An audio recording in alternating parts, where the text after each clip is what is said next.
नमस्कार दोस्तों, आज के इस स्पेशल वीडियो में हम लोग हेपेटाइटिस इन्फेक्शन के बेसिक्स से लेके एडवांस्ड लेवल तक सारे कॉन्सेप्ट्स को अच्छे से समझेंगे। दोस्तों, हेपेटाइटिस इन्फेक्शन किसी भी गवर्नमेंट एग्जामिनेशन के लिए काफी हाई यील्डिंग टॉपिक है, क्योंकि ये एक ऐसा टॉपिक है कि एक डिजीज से बहुत सारे अच्छे लेवल के क्वेश्चंस बन सकते हैं। तो ये एक वीडियो में आप सारी चीजों को समझ जाइएगा और साथ में हम लोग ट्रिक्स को डेवलप करेंगे जिससे हम सारे कॉन्सेप्ट्स को अच्छे से समझ पाएंगे। तो आइए इस वीडियो को स्टार्ट करते हैं, लेकिन आपसे रिक्वेस्ट है कि इस वीडियो को लास्ट तक जरूर देखिएगा, आपके लिए जरूर हेल्पफुल साबित होगा। दोस्तों, सबसे पहली बात है कि हम लोग किसके बारे में पढ़ने वाले हैं आज? हेपेटाइटिस के बारे में। ठीक है, तो बेसिक से स्टार्ट करते हैं। हेपेटाइटिस जो इंफेक्शन होती है, जो डिजीज होती है, ये दो वर्ड से मिलकर बनी है। आप देख सकते हैं हेपा और टाइटिस। ठीक है, हेपा का मतलब होता है लीवर, ठीक है, और टाइटिस का मतलब होता है इन्फ्लेमेशन। क्या होता है? इन्फ्लेमेशन। तो hepatitis is considered to be a disease in which the liver of our body gets inflammated.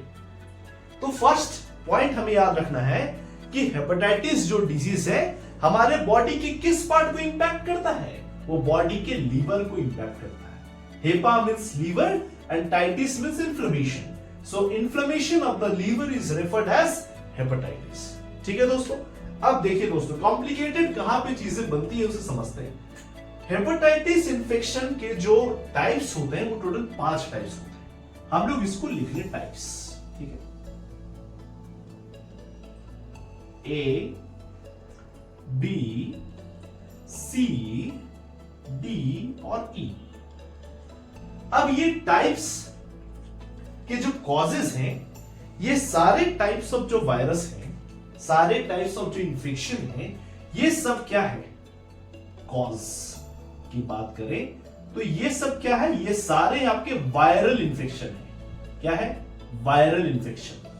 तो टाइप ए की जो हेपेटाइटिस है वो होगी वायरस ए से, हेपेटाइटिस वायरस ए से। सिमिलरली ये होगी वायरस बी से, ये होगी वायरस सी से, ये होगी वायरस डी से, ये होगी वायरस ई से।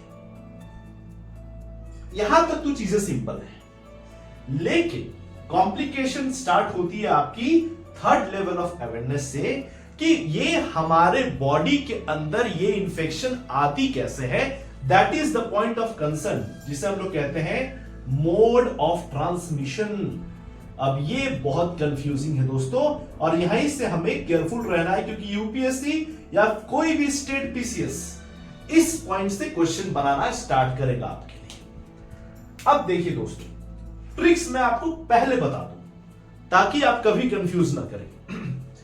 ए, बी, सी, डी, ई, ये पांचों लेटर्स में कौन से दो वॉवेल हैं? क्या है? कौन से दो वॉवेल हैं? याद रखिए, कौन से दो वॉवेल हैं? देखिए, ए और ई वॉवेल है। पहले हम लिख लेते हैं साइड में, ए और ई क्या है? वॉवेल। अब वॉवेल से एक सिमिलर बायोलॉजिकल टर्म है जिसे हम लोग बावेल बोलते हैं। क्या बोलते हैं? बावेल। अब अगर आप नॉर्मल भाषा भी समझें तो bowel is something associated with our motion. किससे एसोसिएटेड है? मोशन। मतलब मोशन क्या? लूज मोशन से आप इसको समझ सकते हैं। जनरली जब हमारी पेट खराब हो जाती है, लूज मोशन होता है, तो ये टर्म हमारे मन में आता है बावेल। ठीक है, क्योंकि bowel is something in the intestine जो कि हमारे फूड प्रोडक्ट को डाइजेस्ट करने के बाद जो भी रिमेन्स होते हैं उसे एनस तक ले जाती है। तो bowel is something related with our loose motion. बस ये इमेज लाना है। क्या लाना है? वॉवेल्स कौन से? ए और ई। तो ए और ई वॉवेल्स से टर्म सिमिलर कौन से? Bowel. And bowel is something which is associated with the loose motion. अब लूज मोशन क्यों होता है दोस्तों? बताएं, लूज मोशन क्यों होता है? लूज मोशन इसलिए होता है क्योंकि हम लोग या तो कंटामिनेटेड फूड और कंटामिनेटेड वाटर को कंज्यूम करते हैं जिसमें वायरस ऑलरेडी, इंफेक्शन ऑलरेडी मौजूद हो, या वो भी वायरस ऑलरेडी मौजूद हो। ठीक है, तो पहला चीज क्लियर हो गया क्या? कि ए, मोड ऑफ ट्रांसमिशन की अगर बात करें तो ये कैसे ट्रांसमिट होगा? Contaminated food and water. Okay, contaminated food and water. ठीक है, एंड सिमिलर ई कैसे होगा? Contaminated food and water.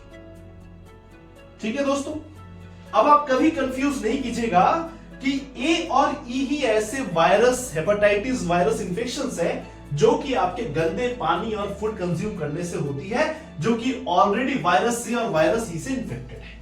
I hope the trick is clear to you. आप इसमें कंफ्यूज नहीं कीजिएगा। अब आते हैं बाकी जो है बी, सी और डी, ये कैसे हमारे बॉडी में एंट्री लेती है, ये कैसे मोड ऑफ ट्रांसमिशन है, कैसे हमारे बॉडी में एंट्री लेती है ये वायरसेस। तो दोस्तों बी और सी जो है, ये जो हमारे बॉडी में एंट्री लेगी, ये दोनों एंट्री लगी आपकी बॉडी फ्लूइड्स के थ्रू, बॉडी फ्लूइड्स के थ्रू, स्पेशली बॉडी फ्लूइड्स के थ्रू। ये भी क्या होगी? बॉडी फ्लूइड्स के थ्रू। ठीक है, अब बॉडी फ्लूइड्स में आपको क्लियर कर दूं दोस्तों, बहुत बार हम लोग ब्लड ट्रांसफ्यूजन करते हैं, बहुत सारे निडल्स का यूज करते हैं ब्लड ट्रांसफ्यूजन करने के लिए। बहुत सारे लोगों को ड्रग लेने की आदत होती है, सो ड्रग्स में हम लोग निडल्स का यूज करते हैं। अगर कोई ऐसे इंसान को जिसको ऑलरेडी वायरस बी या वायरस सी से इंफेक्टेड है, अगर उससे आप ब्लड ट्रांसफ्यूजन करवाते हैं तो आपको ये इंफेक्शन हो जाएगा। तो बॉडी फ्लूइड्स मतलब या तो वो सेक्सुअल ट्रांसमिशन के थ्रू हो, या तो वो ब्लड ट्रांसफ्यूजन के थ्रू हो, या फिर इंफेक्टेड नीडल्स के थ्रू हो, ये इंफेक्शन आपके बॉडी में फैलती है। ठीक है, डी की बात आती है तो डी बड़ा यूनिक है। डी का रिश्ता ना बी के साथ बहुत अच्छा है दोस्तों। डी का इन्फेक्शन किसी को तभी होगा अगर वो बंदा पहले से बी से इन्फेक्टेड होगा, समझे? तो कोई भी बंदे को डायरेक्टली डी हेपेटाइटिस डी नहीं हो सकता। हेपेटाइटिस डी तब तक नहीं होगा अगर इस बंदे को ऑलरेडी क्या है? हेपेटाइटिस बी है। तो इससे इनडायरेक्टली हम समझ सकते हैं कि डी भी किससे एसोसिएटेड है? बॉडी फ्लूइड से ही एसोसिएटेड है। कि अगर किसी को डी, आप कोई बोला है आपसे कि मुझे हेपेटाइटिस डी हो गया, तो आप उससे कह सकते हैं कि भाई तुम्हें हेपेटाइटिस डी पता है क्यों हुआ? क्योंकि तुमको जरूर हेपेटाइटिस बी भी है, क्योंकि हेपेटाइटिस डी तभी होगा जब आप ऑलरेडी हेपेटाइटिस बी इंफेक्शन से इन्फेक्टेड है। आई होप आप इन चीजों को समझ पाए होंगे कि मोड ऑफ ट्रांसमिशन क्या है। ठीक है, द ट्रिक इज क्लियर, समझ सही होंगे आप। ठीक है, लूज मोशन से चीजों को याद रखनी है। अब हम लोग नेक्स्ट कॉन्सेप्ट में आते हैं कि सिम्टम्स पे। ठीक है, किस पे आते हैं? सिम्टम्स पे। देखिए दोस्तों, सिम्टम्स पे क्या बेसिक क्वेश्चन बनेगा, ज्यादा कॉम्प्लिकेटेड क्वेश्चन बनेगा नहीं, मैं आपको समझा देता हूं। अब बताइए कि आपको लूज मोशन हो रहा, आपको लूज मोशन हो रहा है, तो क्या इसके सिम्टम्स बहुत दिनों बाद नजर आएंगे? कि आपको पेट में प्रॉब्लम होगा, तुरंत डॉक्टर के पास जाइएगा, तुरंत जाइएगा। तो ये और ये के सिम्टम्स क्या है? रेडिली अवेलेबल, तुरंत दिखने लगते हैं सिम्टम्स, क्विक। सिम्टम्स क्या है? क्विक है। सिम्टम्स क्या है? क्विक है। लेकिन ये तीनों जो है बी सी डी, क्योंकि ये बॉडी फ्लूइड से लिंक्ड है, तो आप इसे अचानक से समझ सकते हैं फॉर द एग्जामिनेशन, लाइक आपका एचआईवी डिजीज के हिसाब से। एचआईवी एक ऐसा डिजीज है जो भी बॉडी फ्लूइड्स के थ्रू फैलता है, इन्फेक्टेड इंजेक्शंस के थ्रू फैलता है। उसके सिम्टम्स कई सालों तक आपको नजर नहीं आते। तो बी, सी और डी के भी सिम्टम्स क्या हैं? स्लो हैं। कई सालों, कई महीनों तक आपको इसके सिम्टम्स नजर नहीं आएंगे। तो क्वेश्चन यहां से क्या बनेगा, मैं आपको बता दूं। क्वेश्चन यहां से बनेगा कि hepatitis B and hepatitis B symptoms can not be visible for a very long period of time. आपको लगेगा ऐसा कैसे हो सकता है? हेपेटाइटिस में तो हम लोग को पेट खराब हो जाता है, लेकिन बी, सी और डी जो हैं, इन तीनों के सिम्टम्स काफी लंबे समय तक हमें नजर नहीं आ सकते। क्यों? क्योंकि ये बॉडी फ्लूइड्स के थ्रू फैलती है। जहां भी बॉडी फ्लूइड्स की बात आए, आप तुरंत एग्जांपल मन रख लीजिएगा, एचआईवी डिजीज। ठीक है, सिम्टम्स समझ गए। अब सबसे इंपॉर्टेंट चीज, वैक्सीनेशन किसका किसका मार्केट में अवेलेबल है? ये एक बहुत अच्छी क्वेश्चन बनती है कि ये पांचों में किस किस टाइप ऑफ वायरल इंफेक्शन के लिए मार्केट में वैक्सीनेशन अवेलेबल है। दोस्तों सिंपल सा ट्रिक समझिए, मैं बता देता हूं। डिस्ट्रिक्ट कलेक्टर स्पेशल पोस्ट होती है, काफी पावर वाली पोस्ट होती है। तो कभी भी क्या वो लोग लाइन में लगकर वैक्सीनेशन लेंगे? या फिर किसी को बोल देंगे कि घर में वैक्सीनेशन पहुंचा देना, तो लाइन में क्या लगेंगे? नहीं लगेंगे। आपको मन में बस इमेज आना चाहिए, लाइन में डिस्ट्रिक्ट कलेक्टर, ये जो डी है और ये सी है, ये डिस्ट्रिक्ट कलेक्टर लोग लाइन में कभी लगेंगे? नहीं लगेंगे। इसका मतलब नहीं, मतलब इनका वैक्सीनेशन नहीं है मार्केट में, इनका वैक्सीनेशन मार्केट में नहीं है। क्लियर? ए का वैक्सीनेशन है, बी का वैक्सीनेशन है और ई का वैक्सीनेशन है। आप समझ गए? अब बात आती है कि आपके मन में कंफ्यूजन हो रहा होगा कि जब डी का पेशेंट्स को तभी होगा जब बी इंफेक्टेड है, तो क्यों नहीं इसका वैक्सीनेशन अवेलेबल है? दोस्तों, डी के लिए कोई अलग से वैक्सीनेशन बनाया नहीं गया, लेकिन क्योंकि हेपेटाइटिस डी से इंफेक्टेड पेशेंट्स पहले बी से इंफेक्टेड होते हैं, तो अगर आप हेपेटाइटिस बी का इंजेक्शन ले चुके हैं तो आपको हेपेटाइटिस डी होने के चांसेस ऑटोमेटिकली कम हो जाते हैं। तो आप इस वीडियो के थ्रू हमने बहुत सारी चीजों को समझा। सबसे पहला क्या क्वेश्चंस बनेगा वो आपसे मैं थोड़ा सा डिस्कस कर लूं। पहला क्वेश्चन बनेगा क्या कि हेपेटाइटिस बॉडी के किस पार्ट को इंफेक्ट करता है?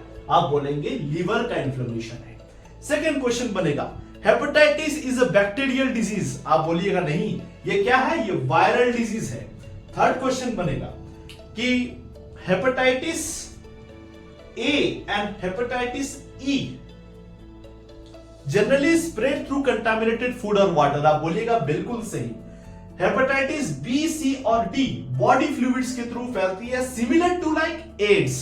ठीक है, यहां से थर्ड क्वेश्चन क्या बनेगा इंपॉर्टेंट कि सिम्टम्स जो है बी, सी और डी के काफी लंबे समय तक नजर नहीं आएंगे, लेकिन ए और ई क्योंकि ये लूज मोशन से एसोसिएटेड है तो इसके सिम्टम्स तुरंत नजर आएंगे। वैक्सीनेशन किसका नहीं है?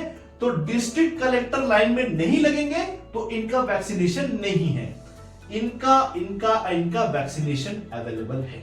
सो आई होप एक वीडियो में आप हेपेटाइटिस से रिलेटेड जो भी एस्पेक्ट्स एग्जामिनेशन में पूछ सकते हैं, वो चाहे यूपीएससी हो या कोई भी स्टेट पीसीएस हो, वो सारी चीजों को हमने इस वीडियो में कवर किया है।